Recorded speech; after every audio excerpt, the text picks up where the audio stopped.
The last two seasons have seen some of the steamiest and most romantic matches of Bridgerton, thanks to all of you. So I want to know, how are you pulling it off this season again? Rather fabulously. Yeah. Maybe. Finally, we are pulling it off. Yes. It's a bit of a bumpy start. Okay. Yes. But and everybody's got different sort of takes on how that is. But Ruthie, go. Yeah, well, I think we see Colin and Penelope, their love story come to fruition, and I think it takes a few of us by surprise, really. But once I realise what's going on, I'm doing my usual steering my child in the right direction, that kind of thing. And I think I'm nervous, actually, in terms of matchmaking with my girls, I think. But we'll see where that goes. Yeah, I think Lady Danbury at because the whole Sharma thing nearly got derailed.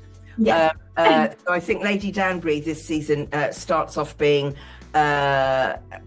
feeling like she wants to step back a little and maybe focus more on herself than the game, as it were.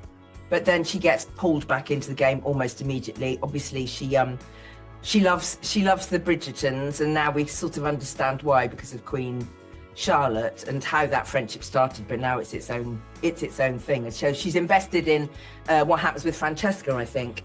But then the stepping back can't happen because someone from her past turns up and it all goes wrong.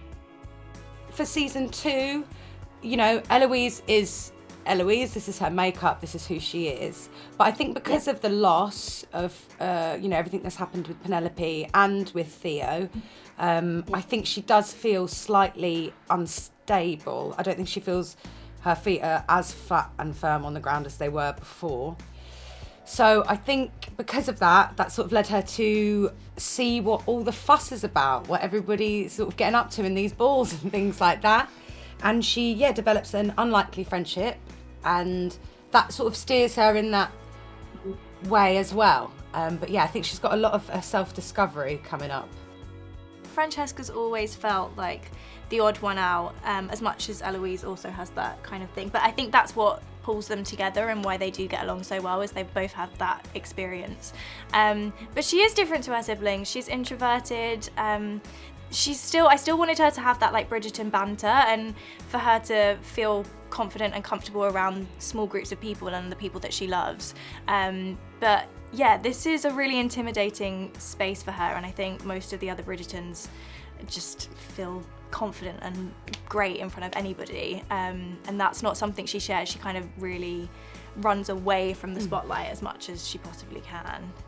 Yeah, and Jessica, for you, Cressida, your character has always been sort of like the villainous character, yet this season audiences might see a different side of her, right? I hope so, if I've done it right.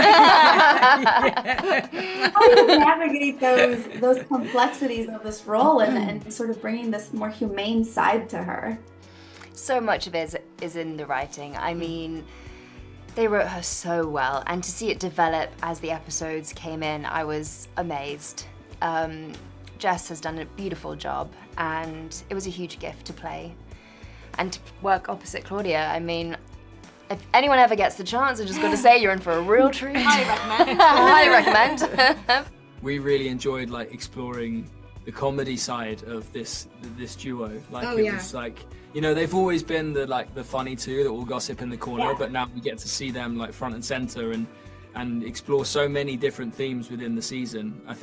I don't think fans will be able to predict where the show's going to go episode to episode. It's really difficult to sort of get your head around. So many twists and turns. I feel like it's the most romantic season yet. The other seasons have been amazing in so many different ways, but the romance really just it lifts you up. It makes you lose your breath. It's so beautiful.